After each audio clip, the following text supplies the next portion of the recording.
My mother told me to get my ass to date. The woman in question was Serafina Sterling, the Ice Queen CEO of a multi-billion-dollar empire. Rumor was she had bipolar disorder and was dangerously unstable. To sabotage this corporate merger disguised as a date, I decided to lean into my established persona, a complete and utter screw-up. So why was she looking at me like I was some kind of priceless treasure? Chapter 1. The call came from my mother. Her tone left no room for argument. Julian Vance, get yourself to Aria. Now, you have a date. Your date is Serafina Sterling. And if you dare mess this up, I'm cutting off every single one of your cards. Me, Julian Vance, sole heir to the Vance family fortune. My life has a single, two-word objective, Coast. To achieve this noble goal, I've spent over 20 years carefully cultivating the citywide image of a lazy, useless trust fund brat. A blind date with Serafina Sterling, the legendary corporate titan who was as ruthless in the boardroom as she was emotionally volatile everywhere else. This was a direct threat to my coasting. It had to be destroyed. Aria, the most exclusive rooftop restaurant in Manhattan. Private elevator, reservation list a year long. I made sure to arrive a full half-hour late, whistling some obnoxious pop song completely off-key as I strolled into the private dining room. The woman across the table looked up. In that instant, the temperature in the room dropped 20 degrees. She wore a tailored white pantsuit, her long hair swept up in an elegant twist that exposed the graceful line of her neck. Her features were so perfect they looked like they'd been sculpted, but her eyes were cold, like they held glaciers that hadn't thawed in a millennium. So this was Serafina Sterling. The legend was an understatement. Wow, absolute 10. That face, that posture. Damn, it's a shame she's an ice sculpture and a workaholic. And they say she has bipolar disorder, swings between mania and depression like a pendulum. Marrying her would be a full-time job. I need to get this over with fast. 3 sentences, tops, before she blocks my number and I can get back to my life. While my mind was running its mouth, my face wore a lazy, flippant grin. I dropped into the chair opposite her and kicked my feet up, leaning back. Serafina, right? Sorry about that. Traffic was a real beast. Serafina's hand, which had been reaching for a glass of water, paused for a fraction of a second. She looked at me, and for the first time, a flicker of confusion entered those Arctic eyes. I paid it no mind, plowing ahead with the performance. Waiter, menus. I slid a menu in front of her with a grand flourish. Don't be shy, Serafina. Order whatever you want. It's on me. Well, on my dad. Anyway, so who cares? Hurry up, order, and let's bounce. This chair is killing my back. It's no match for my ergonomic gaming chair at home. Serafina's expression grew even stranger. There was no sign of contempt. In fact, was that the corner of her mouth twitching upward must be a trick of the light. Her voice was as cool and crisp as her appearance. I'll let you decide, Mr. Vance. Done. I snapped my fingers.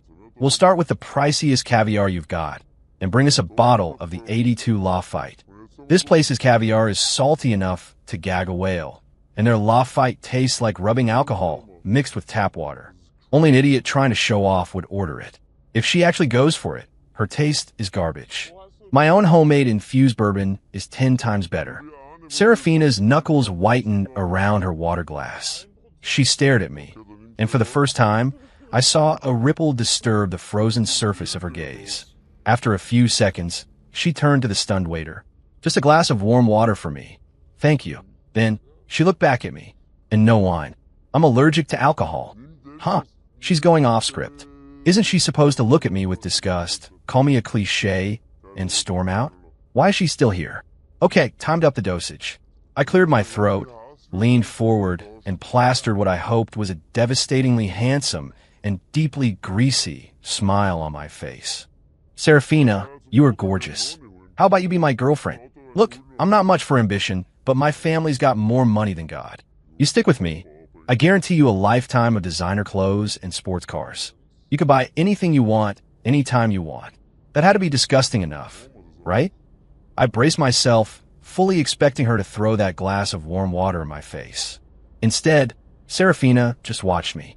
Her gaze was no longer cold. It was analytical, like she was studying a rare and fascinating specimen. A moment later, her phone, lying on the table, vibrated. The screen lit up with what looked like a work message from her assistant. I saw her brow furrow instantly. The ice in her eyes reformed, now laced with a sharp edge of irritation and pain. Was this it? Was the bipolar disorder about to make an appearance? Perfect. Let the meltdown commence. Flip the table, walk out, and set me free. TSK. Judging by that look, there's trouble at the office. Her assistant has the worst timing, texting her now. They're just asking for a B down.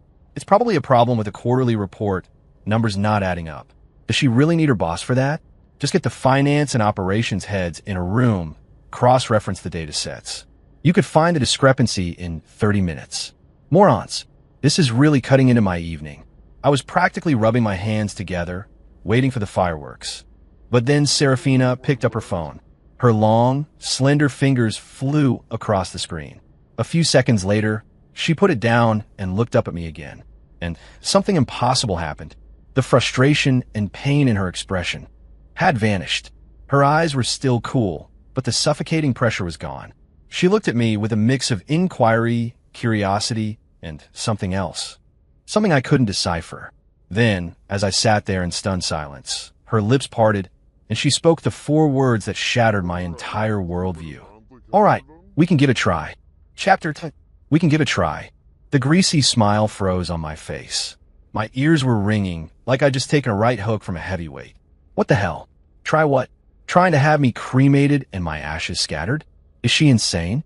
I just acted like the biggest dirtbag on the planet, and she agreed? Wait, does she actually like this kind of thing? Serafina saw the dumbstruck look on my face and a flicker of a smile. So faint and fast I thought I'd imagined it. Crossed her lips. You heard me correctly, she repeated. Her voice was still cool, but it was a few degrees warmer than before. We can start by dating, getting to know each other. I opened my mouth, but no words came out. This wasn't in the script. The script said she was supposed to curse me out, blacklist my entire existence, and call off this ridiculous merger date. Then I'd go home and get back to the serious business of coasting. What was this? Mission failed successfully? I'm so screwed. So completely, totally screwed. If my mom finds out I landed the Ice Queen CEO on the first try, she'll be forcing me in the office every single day. My life of leisure. My quest to master all the regional American barbecue styles. My carefully nurtured bourbon infusions. Is it all over? My mind was a cinematic montage of tragedy. The blood drained from my face, leaving me with the expression of a man on death row.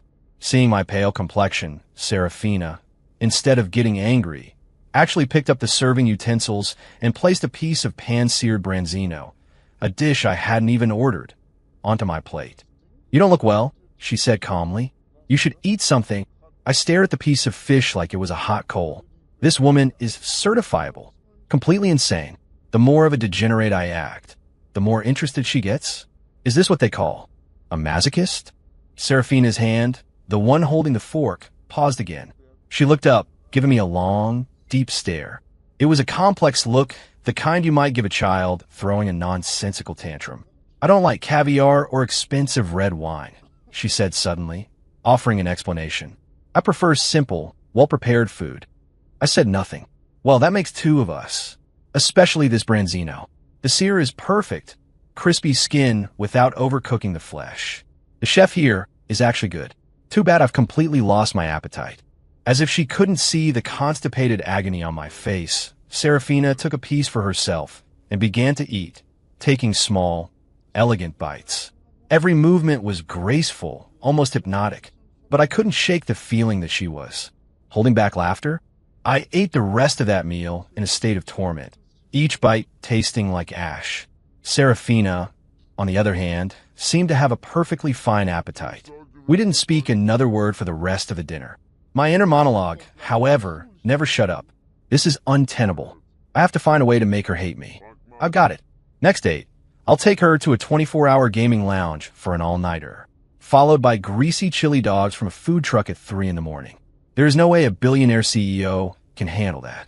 Across the table, Serafina's lips curved again, a barely perceptible secret smile.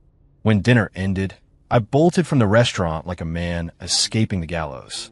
The second I got in my car, my mom called, her voice electric with a joy I hadn't heard in years. Julian, you made me so proud. The Sterlings just called. They said Serafina was very impressed with you. Very. The world went dark. Mom, there's been a misunderstanding. No misunderstanding. My mother cut me off, practically giddy. Serafina told her parents herself. She said you were, well, authentic, not pretentious, not like all the other slick phonies out there. I was speechless. Authentic, not pretentious. I was putting on an act so intense, I was risking a personality disorder. And she calls it authentic? Authentic my ass. Did she somehow mistake my internal roasting for my actual personality? No way. Mind reading isn't a real thing, right? Impossible. Absolutely impossible. Something is very, very wrong here. I hung up, slammed my foot on the gas, and my sports car roared into the night, leaving a trail of my shattered hopes and dreams behind it. Chapter 3. The next few days were a masterclass in anxiety. Every time my phone buzzed, I half expected it to be her, calling to schedule another date. I didn't leave the house for 3 days straight. I threw myself into perfecting a new batch of peach-infused bourbon, hoping the alcohol would numb the impending doom. My life is over. My grand plan for a life of sophisticated laziness is going up in flames before it even started. What the hell does Serafina Sterling see in me? Did my act work too well? Does she think I'm so harmless that I'm the perfect, controllable husband for a merger? As I strained the peach pulp from the bourbon, my phone rang. The screen lit up with her name, Serafina Sterling. My hand jerked, nearly sending the entire jug of infused liquor crashing to the floor. The inevitable had arrived.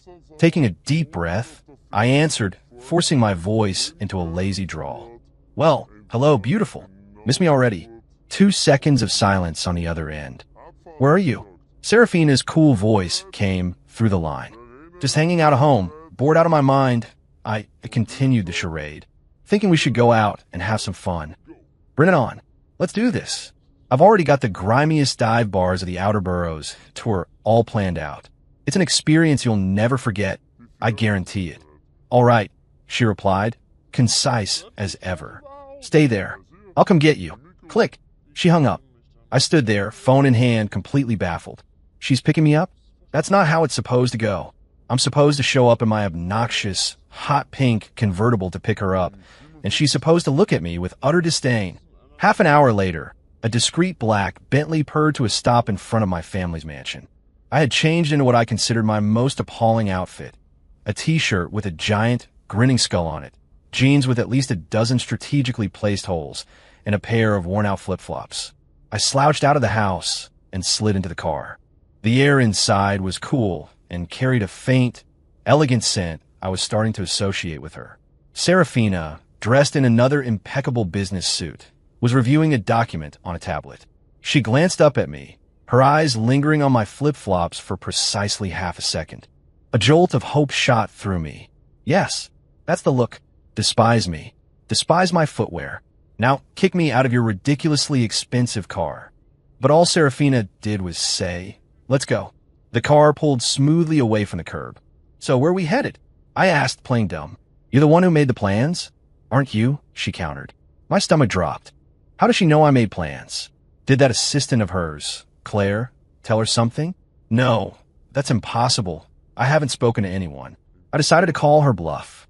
I gave the driver the address of a chaotic food truck park in Queens. The driver, a stoic-looking older man, actually swerved a little. In the front passenger seat, her assistant Claire looked at me in the rearview mirror like I was an alien. Only Serafina remained expressionless.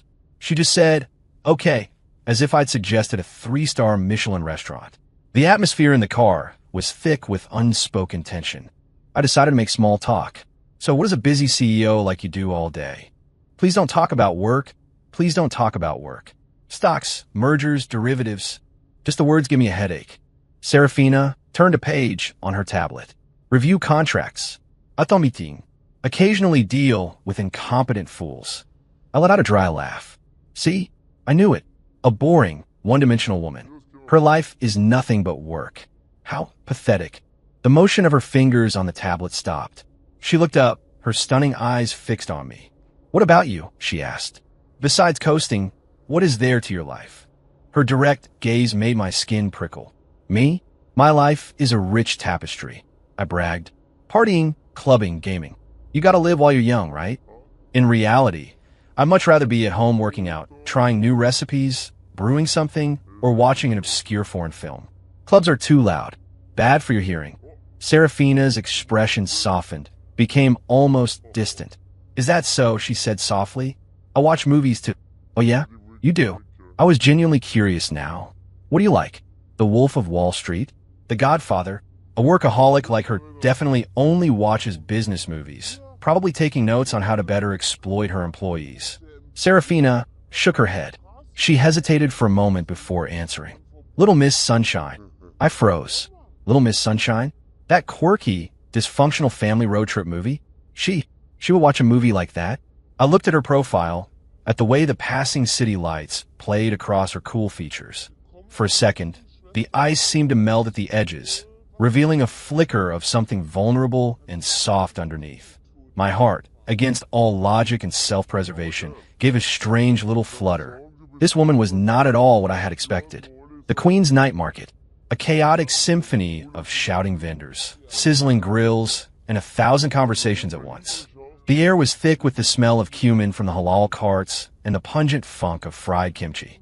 My flip-flops stuck slightly to the grimy pavement with every step. I felt completely in my element. Serafina, on the other hand, in her designer suit and 3-inch heels, stood out like a diamond in a dumpster. She was an alien goddess who had accidentally beamed down into the middle of a street food festival. Every single person who walked by stared at us. The men stared at Serafina. The women stared at me. Their expressions all screamed the same thing. Beauty and the Beast. What is she doing with him? I couldn't have been more pleased. That's right. Let her feel the judgment of the masses. Let her see that we come from different planets. Go on, run away. The disgust is your cue to leave. I deliberately led her into the most crowded section. Look at this place, Serafina. Isn't it great? I pointed at a carnival game stall. Let's go in a giant stuffed animal. She looked at the rows of cheap, brightly colored plush toys, and her brow furrowed almost imperceptibly. And yet, she just nodded. All right, I stopped. She's still not leaving? Her tolerance is impressive. Fina, today, you're going to get a Ph.D. in low-class entertainment. I steered her toward a food truck selling overloaded chili dogs, the communal condiment station glistening with a fine layer of grease. 2 chili dogs, extra jalapenos on both. I yelled at the guy in the truck. I turned to Serafina with a challenging smirk. Can you handle it? No shame if you can't. We can go. She stared at the vats of chili and cheese, silent. Her assistant, Claire, who had been tailing us at a distance, looked like she was about to have a panic attack, frantically trying to catch my eye. I knew Serafina had a reputation for being a germaphobe with a sensitive stomach. Her diet was supposedly curated by a team of nutritionists. One of these chili dogs would probably land her in the emergency room. Say it's disgusting. Say it's beneath you. Say you're leaving. I chanted internally. Just as I was sure she was about to walk, an arrogant voice cut through the noise. Well, if it isn't Julian Vance. Slumming it with the common folk, are we? I turned. Great. A familiar face. Leo Cartwright. Another trust fund kid from my social circle. One who'd always despised me for, in his words, giving rich kids a bad name. He had a few of his sycophants with him, all smirking at me. Then his eyes landed on Serafina, and his jaw nearly hit the pavement. Serafina? Ms. Sterling? What are you doing here? Leo's face was a work of art, a Picasso of shock, confusion, and raw jealousy. Serafina didn't even grace him with a glance. Leo's face flushed. He redirected his anger at me. Vance, you've got some nerve bringing Ms. Sterling to a dump like this. What are you trying to pull? I dug a finger in my ear, the picture of unconcern. I could do what I want. Last I checked, you're not my parole officer. Perfect timing, you idiot. You're my secret weapon. Lay it on thick. Let her see what kind of trash I associate with. Drive the final nail in this coffin. You. Leo sputtered. He turned to Serafina. Ms. Sterling, please don't let him fool you. He's a useless slacker who's never worked a day in his life. Being with him it's beneath you. A small crowd was starting to gather, whispering and pointing. I was ecstatic. Yes, that's the stuff. Keep it coming. Paint me as the villain, the lowest of the low. Finally, Serafina reacted. She slowly lifted her head, her glacial gaze landing on Leo Cartwright. Are you finished? Leo flinched under her stare, but pressed on. Ms. Sterling, I'm just looking out for you. A humorless, razor-thin smile touched Serafina's lips. My affairs, she said, her voice quiet but carrying like a whip crack, are none of your concern. Furthermore, she paused, her eyes shifting to me, just when I thought she was going to deliver the final blow and announce our breakup. She did something that made every jaw in a 20-foot radius drop. She reached out and slid her arm through mine, linking it with a casual possessiveness. Then, looking directly at the stunned Leo Cartwright, she announced clearly and deliberately, whether he's a slacker or not is for me to decide. And even if he is, I like him. The entire food truck park seemed to fall silent.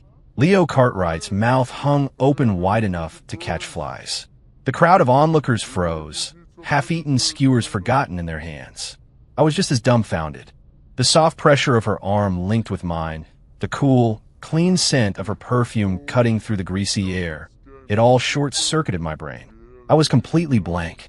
WHW, what did she just say? She likes me? She likes me, the slacker? Has this woman lost her mind? She's willing to say something that crazy just to shut down that moron Leo? Lady, you're the Ice Queen CEO. You're breaking character. Don't you know your brand is at stake? Serafina must have felt my body go rigid. Her grip on my arm tightened.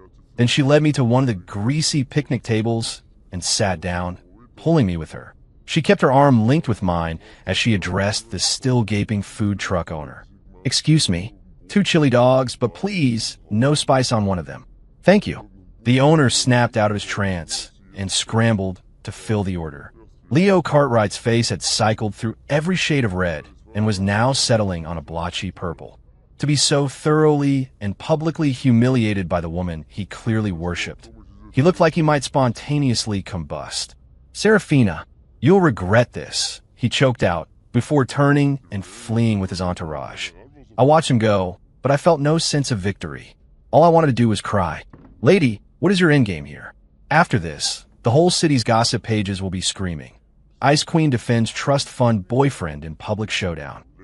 How am I supposed to coast with that kind of publicity? The chili dog arrived. One was piled high with red chili and jalapenos. The other was just a plain hot dog in a bun. Serafina released my arm, picked up her food, and took a delicate bite. She ate as if she weren't consuming a $5 street food monstrosity, but dining at the White House. Aren't you going to eat? She asked, looking up at me. I stared at the fiery mess on my plate, and suddenly felt nauseous. Eat? Are you kidding me? My mind is a tangled mess. This woman is terrifying, completely unpredictable. I feel like a fly caught in her web, and she's just toying with me. I picked up the chili dog and forced a few bites. The spice hit the back of my throat like a flamethrower. My eyes started to water. Cough, cough. A pristine, folded handkerchief appeared in front of my face. It was Serafina's. It carried her signature scent. Don't force yourself if you can't handle spicy food, she said, her voice flat, unreadable. I snatched the handkerchief and wiped my mouth, my face burning. I wasn't sure if it was from the chili or from something else entirely. That night, I couldn't sleep. Her words echoed in my head on a loop. Even if he is, I like him. I could still feel the soft touch of her arm, the surprising coolness of her skin. The next morning, I stumbled downstairs with dark circles under my eyes. My mother was sitting in the living room, staring at a tablet and beaming. Julian, darling, come look. You're famous. I leaned over her shoulder and nearly had a stroke. The headline from page 6 read, Shocker.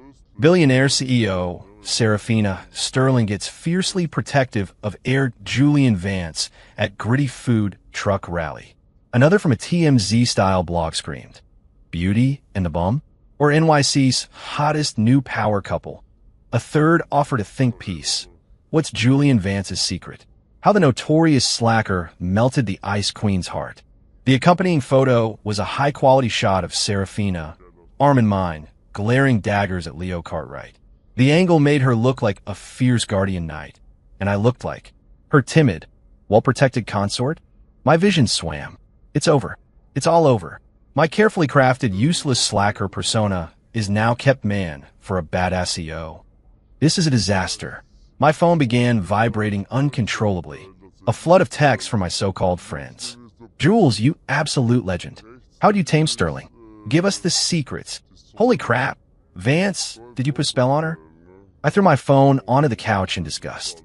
Just then it rang again. A number I didn't recognize. I snatched it up. Yeah, what? A steady, professional, but slightly frazzled male voice answered. Mr. Vance? This is Claire Jenkins, Ms. Sterling's executive assistant. It's about Ms. Sterling. There's been an incident. Chapter 6, my stomach clenched. What kind of incident? Don't tell me. The chili dog. Did that $5 chili dog actually put her in the hospital? That makes me an accomplice to assault with a deadly lunch. Claire's voice on the other end was strained. It's not. She's locked herself in her office all day. She won't see anyone. She's not signing documents. She canceled all her meetings. I'm worried about her. She trailed off, but I understood. Serafina's bipolar disorder. It was back. This time, it was the depression. Has this happened before? I asked. Yes, but this feels different. It feels worse. Claire's voice cracked. Mr. Vance, I know this is an incredible imposition, but could you possibly come to the office? Yesterday, when she was with you, her mood, it was the best it's been in years. I was silent. Me? What am I supposed to do? I'm not a therapist. Besides, I'm trying to get away from her, not run toward her. Her mood isn't my problem. That's what my brain was saying. But my mouth, betraying all common sense, said, text me the address. I hung up and raked my hands through my hair in frustration. I had to be losing my mind.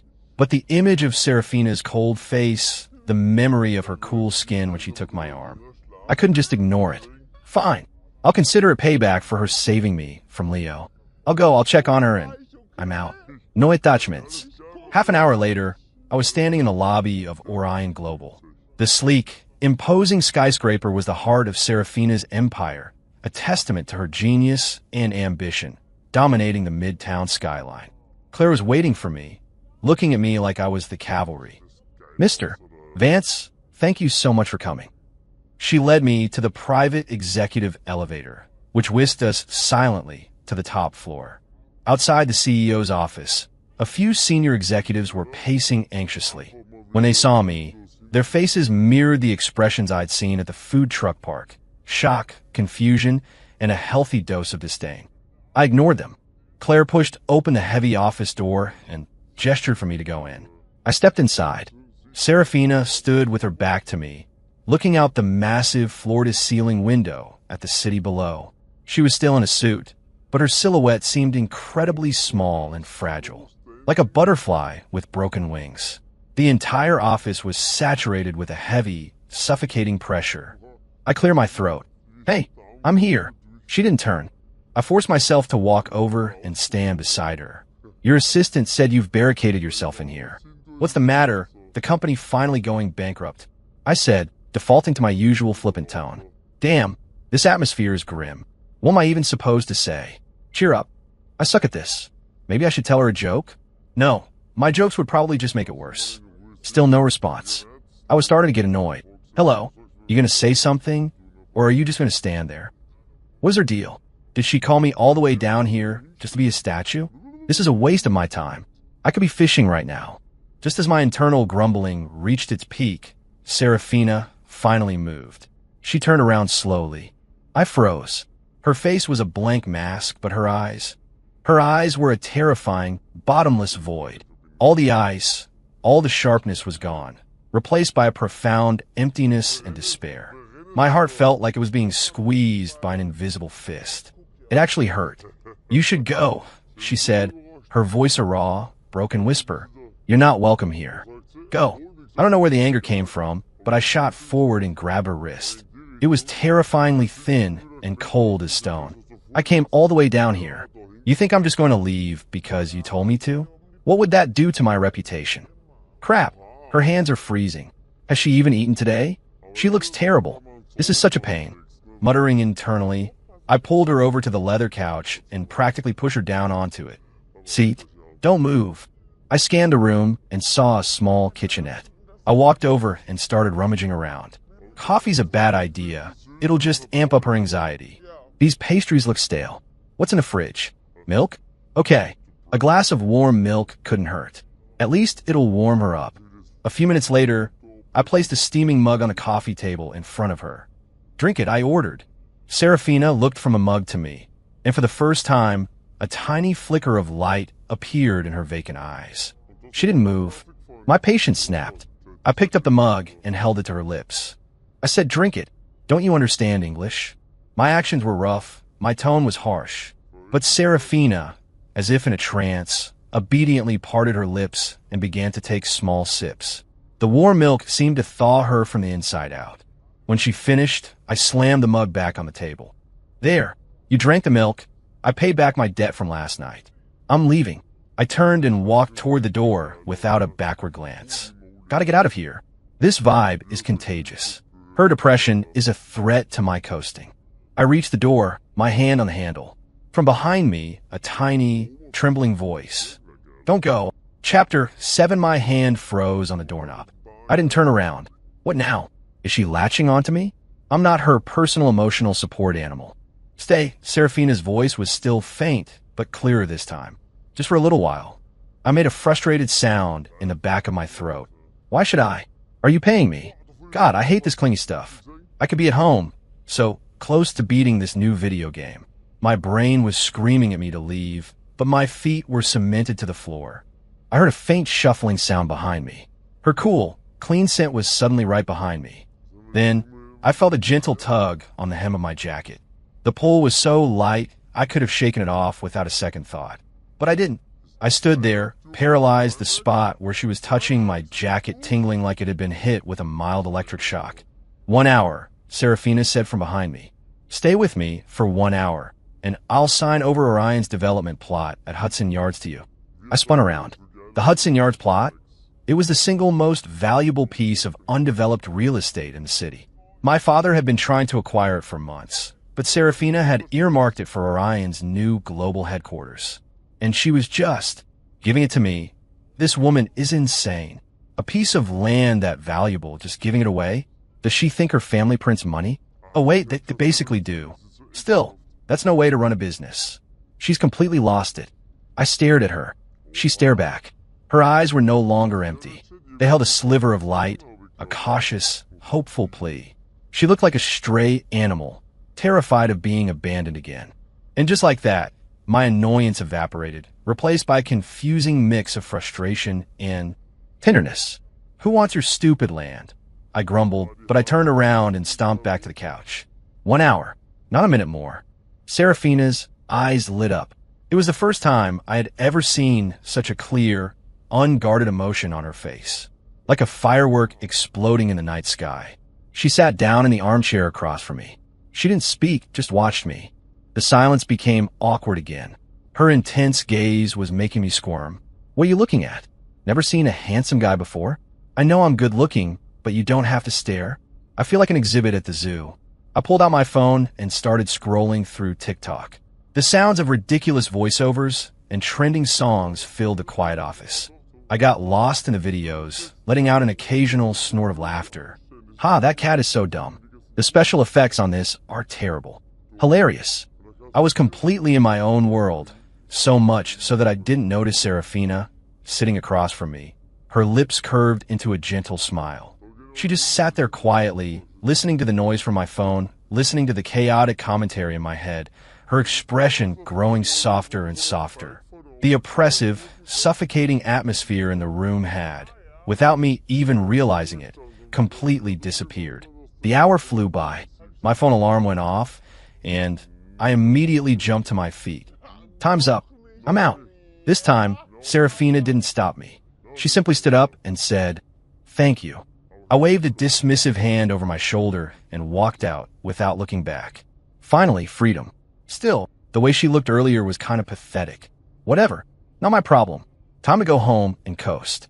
I went home and crashed, sleeping for 10 hours straight. The next day, I was woken by my father's bellowing.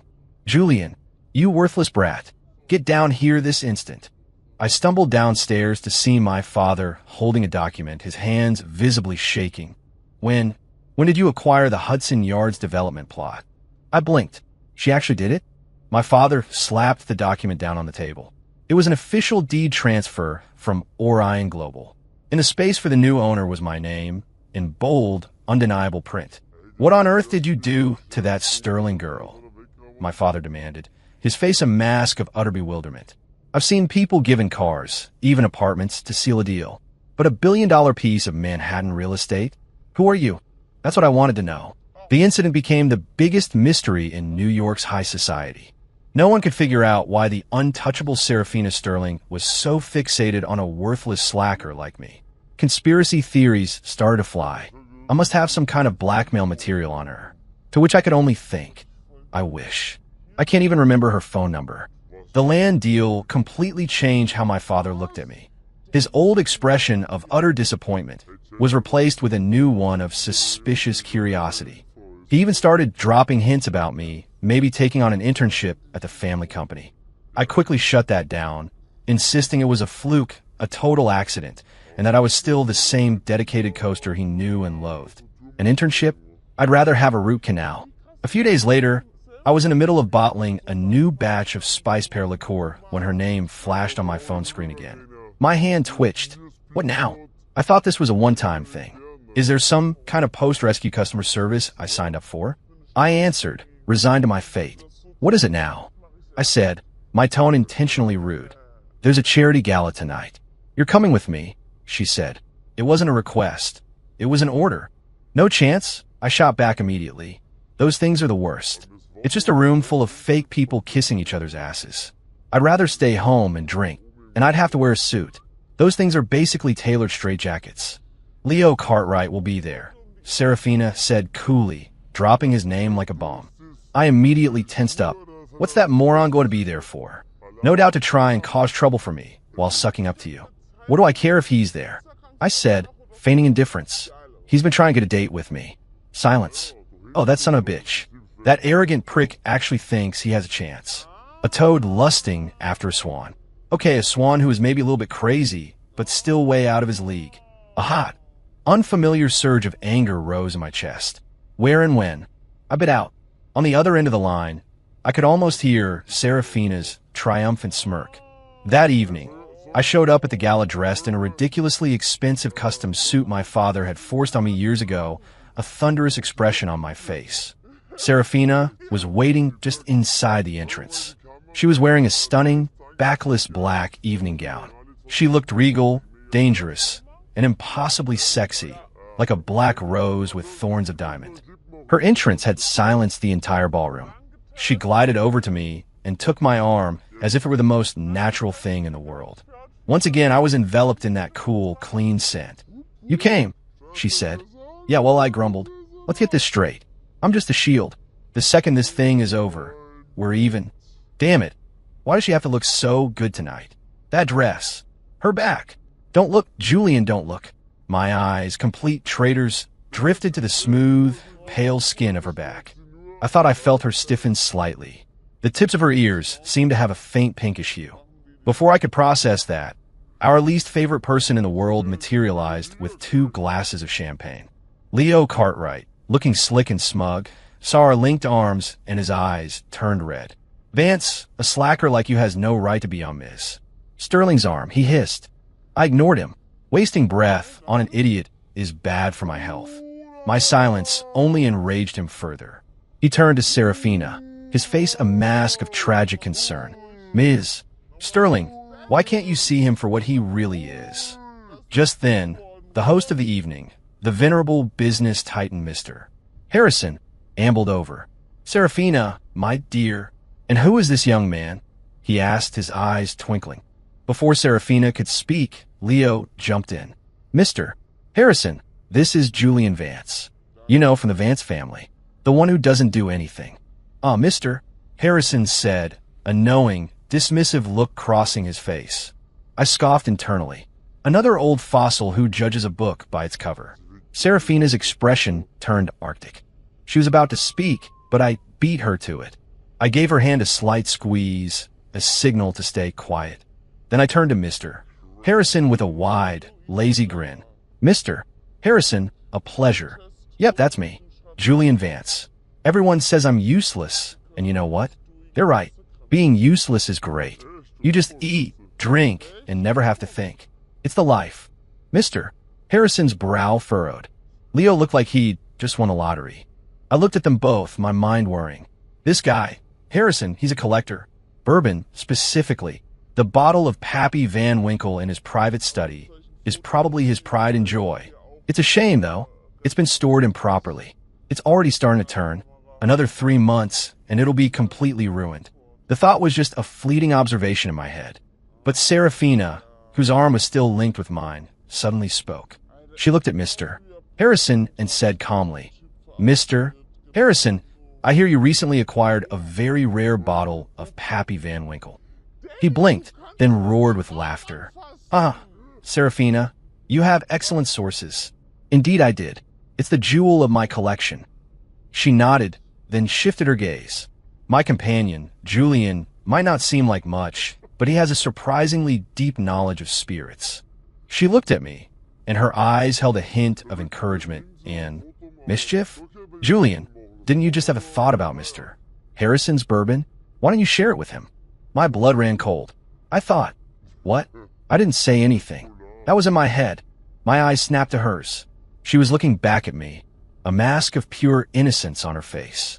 And in that instant, a preposterous, impossible, terrifying idea struck me like a bolt of lightning. She can hear my thoughts. The world went silent. I stared at Serafina, my mind a maelstrom of white noise, my heart hammering against my ribs like a trapped bird. She can hear me. She can hear me. She's been able to hear me from the very beginning. That explains everything. Why my act never worked, why she was never disgusted, why she kept getting more interested. She wasn't watching the performance. She was listening to the director's commentary. She's been playing me this entire time. I'm not just screwed anymore. I'm dead, buried, and my ghost is being audited by the IRS. My face cycled through a dozen shades of panic. Cold sweat beaded on my forehead. And across from me, Serafina Sterling, watching the horror dawn on my face, finally let the mask drop. Her cold, beautiful eyes lit up with the unmistakable, triumphant glint of a prankster who just pulled off the joke of the century. Then, she had the audacity to wink at me. To me, that wink was a declaration of war. Mr. Harrison and Leo were still oblivious. "Oh, Mr. Harrison said, intrigued, young Vance has an opinion on my bourbon. Please share it with us. If you're right, I'll open the bottle tonight and we'll all have a taste." Leo sneered. What could a party boy know about fine bourbon? Mr. Harrison, don't listen to him. His expertise probably ends at knowing the name Jack Daniels. My brain was scrambled eggs. What could I say? That I'm psychic and I foresaw the tragic demise of his prized liquor? They'd have me committed. Seeing me frozen in place, Serafina nudged me with her elbow. A voice, warm and amused, bloomed directly inside my head. "Don't worry. Just tell him what you were thinking." I physically recoiled. It wasn't my own thought. It was hers. She was telepathic. You can talk to me in here. I thought, screaming into the void of my own mind. Yes, her mental voice replied, crisp and clear. "Now hurry up. Mr. Harrison is waiting. Don't embarrass me." Embarrass you? I thought my soul was going to leave my body. There was no way out. It was time to burn the whole thing down. I took a deep breath, tried to project an air of mystical wisdom. "Mr.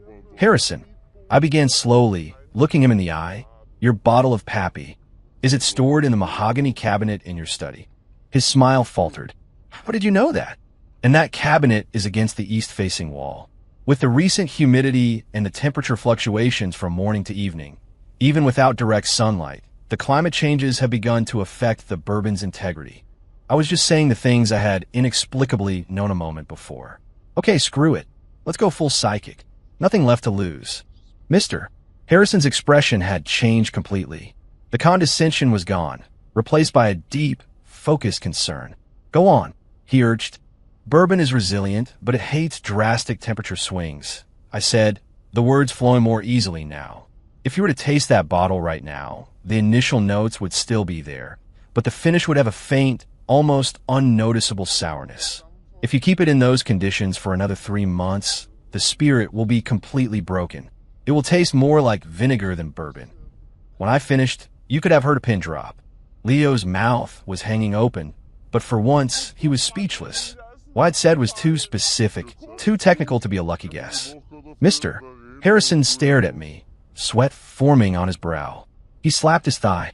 Someone, quickly, bring me that bottle from my study, and get Mr. Abelev in here.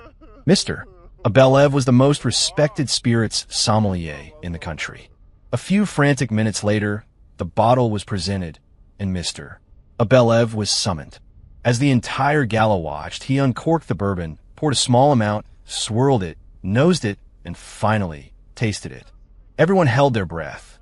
After a long, dramatic moment, Mr. Abelev set the glass down and looked at Mr. Harrison with a grave expression. Mr. Harrison, he announced to the silent room. This young man is 100% correct. The crowd erupted. Everyone was looking at me like I was some kind of wizard.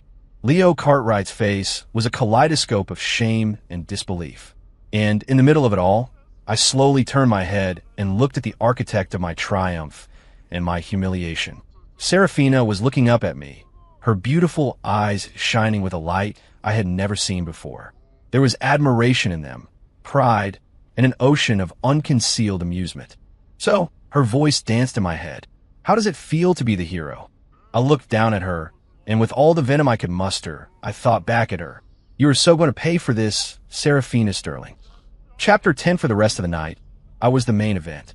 The same corporate titans who had dismissed me an hour earlier were now lining up to shake my hand, calling me Maestro Vance. Mr. Harrison, overcome with gratitude, practically tried to adopt me. Leo Cartwright had vanished, presumably to go crawl into a hole somewhere. I was exhausted from the constant glad-handing and questioning. Through it all, Serafina stood silently by my side, the picture of a proud partner, gracefully deflecting the more aggressive social climbers. Whenever I was cornered, a little hint would pop into my head. The bald one on your left is in real estate. He's trying to pump you for information. Ignore him. The stout man on your right is his biggest competitor. You can talk to him about food. He's a gourmand. Stop frowning. Smile. You look better when you smile. I felt like a puppet, and she was holding all the strings. The feeling was infuriating, and also strangely thrilling. When the gala finally ended, I practically dragged Serafina out of the ballroom. The moment the doors of her Bentley closed behind us, I exploded. Serafina, I stared her down. What is the meaning of all this? She simply looked at me, her expression calm, as if admiring a kitten that was trying its best to be intimidating. The meaning of what?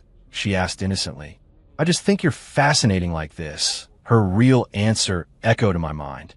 I felt like I was going to have an aneurysm. Fascinating? You've been treating me like your personal entertainment. You think that's fascinating? I haven't been playing you, Serafina said, her expression turning serious. I just like listening to your thoughts. It's a million times more interesting than a quarterly earnings report. Her honesty was disarming. I was left speechless. How long? I asked through gritted teeth. How long have you been able to do this? Since the first day we met. So all my plans to sabotage our date. You knew about all of them. Yes, she nodded, the ghost of a smile returning. The plan to take me to a gaming lounge for an all-nighter was particularly creative. The world went black for a second. The psychic damage was immense. I buried my face in my hands and let out a defeated groan. This is an invasion of privacy. This has to be illegal. I protested weakly. Oh, she raised an eyebrow. Go ahead and sue me. I'd love to see you try and convince a judge that a woman can read minds. I slumped back against the leather seat. Checkmate. So what do you want from me? I asked, my voice barely a whisper. To continue this sham of a relationship, so you can listen to me complain about you in my head for the rest of your life. Serafina was quiet for a long time. The atmosphere in the car shifted. The playful mockery was gone, replaced by something heavier, more vulnerable. She looked at me, her gaze deep and serious. Julian, she said, her voice soft, have you ever considered what your thoughts, what your mind, means to me? Hier, confused. What does it mean? It's a free 24/7 comedy podcast, I guess. I have bipolar disorder, she stated, not as a rumor, but as a simple fact. When I'm manic, the world feels like it's closing in, trying to crush me. I get so irritable, I feel like I could break everything around me. When I'm depressive, living feels pointless. I just want to disappear. She gestured vaguely at the skyline outside. My heart gave a painful throb. But, she said, her eyes locking onto mine, the day I met you, the moment I heard your thoughts, everything changed. When I'm agitated, listening to you internally rant about stupid things calms the storm in my head. When I feel hopeless, listening to you think about food, or music, or some obscure movie you want to see. It reminds me that maybe this world isn't such a terrible place after all. She reached out and placed her hand over mine. It was still cool to the touch, but for the first time it didn't feel cold. Julian, she said, her voice full of a raw sincerity that struck me to my very core. Your thoughts on my medicine. They're the only thing in this world that makes me feel sane. My mind, which had been racing all night, came to a complete and sudden stop. That's what this is about. My thoughts are her medicine. I looked into her eyes, which were filled with an earnest, desperate truth. And for the first time, I felt the ground give way beneath my feet. This woman, this impossible, infuriating Ice Queen CO I had tried so hard to push away. It turned out that in her silent, chaotic world, my stupid, rambling, innermost thoughts were the only light. End.